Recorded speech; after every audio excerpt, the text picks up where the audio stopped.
Olá, eu sou Murilo Jacobi e hoje nós vamos falar um pouquinho sobre as atividades do controle interno quando eu falo da administração pública direta e indireta.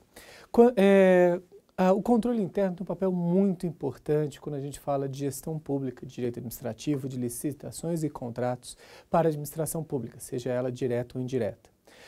O grande papel do controle interno é justamente trazer segurança para o gestor, é orientar o gestor público no que ele deve fazer e no que ele não pode fazer.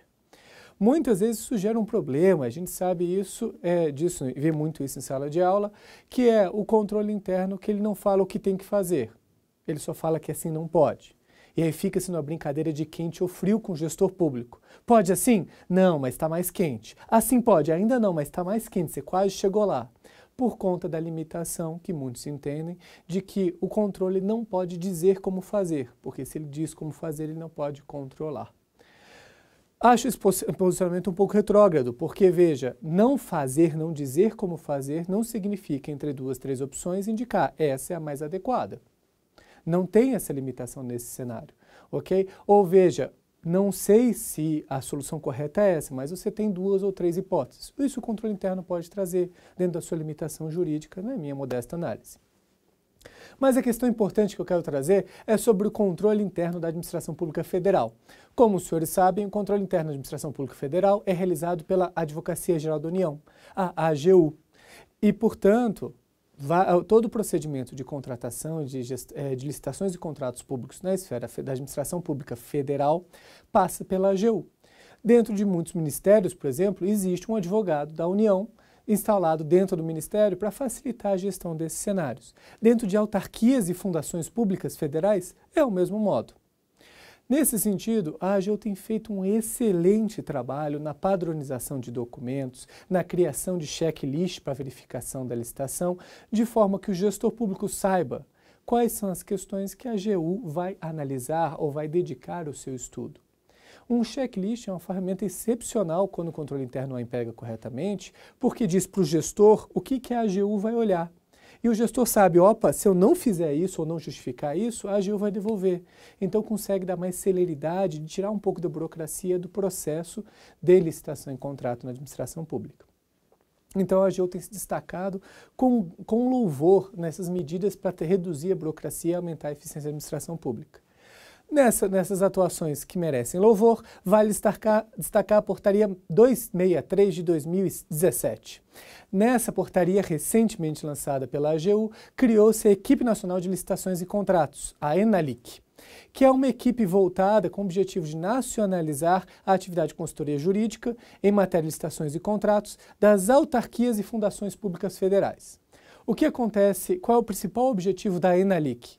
Nas autarquias e fundações públicas federais, é comum que, pelo pequeno quadro de procuradores e advogados da União dentro dessa instituição, que algumas vezes os processos de licitações e contratos acabam atrasando o trâmite por conta da demanda e da quantidade pequena de pessoal para atender essa demanda de licitações e contratos, que cada vez mais tem se aumentado na gestão pública. Fica para outro vídeo para explicar por que essas demandas têm aumentado, mas é um fato, as demandas de licitações e contratos têm aumentado na gestão pública, pelo risco da responsabilização dos agentes, pela complexidade do procedimento, aumento de recursos, demais outros cenários.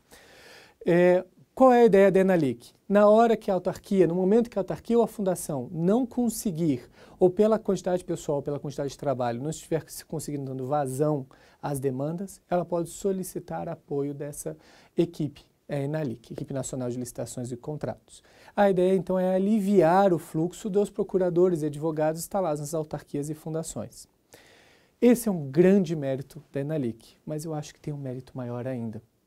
Qual é? Na hora que os meus processos, eles param de passar só do meu procurador, meu advogado lotado na autarquia ou fundação, e vai para uma equipe nacional, eu tenho a uniformização de procedimentos. Um dos grandes obstáculos para a eficiência da gestão pública é a disparidade de posicionamento dos órgãos de controle interno. Não pode existir dentro da administração pública, isso é péssimo para uma administração pública ou para uma empresa privada que seja, que você tenha dois advogados dentro do seu corpo de controle interno e que um entenda que assim pode e o outro que entenda assim não pode. Lógico, eles têm independência de sua análise, mas isso tem que ser padronizado, tem que chegar a um bom senso. E não você ficar postando, opa, se cair nas mãos do procurador eu vou conseguir fazer, se cair na mão do procurador eu vou ter que fazer de outro jeito. E eu vou tentando até às vezes cair na mão do procurador que concorda comigo. Isso é péssimo para a gestão pública e administração pública e infelizmente acontece muito. A grande vantagem de poder contar com uma equipe nacional é que a gente vai conseguir uniformizar os procedimentos.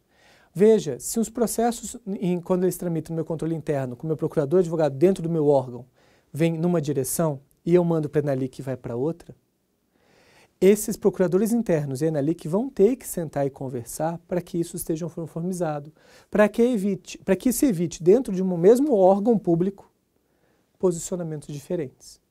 Então isso vai forçar uma organização, um alinhamento de posição entre os membros da AGU e todo o posicionamento da equipe nacional. Isso vai trazer um grande ganho a evitar reduzir conflitos. Porque se meu procurador sempre diz que não e a ENALIC diz que sim, eu vou começar a mandar para a ENALIC e não vou mandar para o meu procurador. Isso vai precisar ser alinhado. Ou vice-versa. Então veja, isso vai providenciar ou permitir, na minha análise, uma comunicação melhor entre esses atores. Porque acaba que o procurador ou o advogado dentro de uma autarquia fundação acaba ficando isolado. E não tem muito contato com outros advogados procuradores para manter essa atualização ou essa discussão viva sobre os novos procedimentos.